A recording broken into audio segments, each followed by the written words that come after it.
Can anybody tell me what's going on with Evan Ferry? He was definitely one of the most up-and-comers over the last few years. And then he kind of disappeared.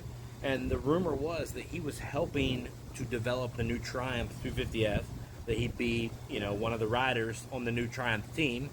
And we just didn't hear much updates from Triumph or him over the last, year. And then I find out of the blue that he's running Loretta's on a GasGas. Let's look at the results. So yeah, Daxton Bennett got the win. Avery Long, Parker Ross. Down here in ninth is Evan Ferry from Largo, Florida.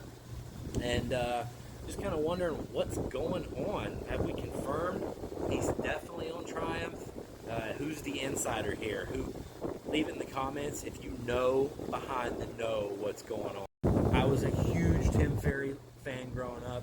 In fact, I did a really bonehead move and stopped traffic on the way out of Steel City one year so I could get his signature, and no regrets to this day.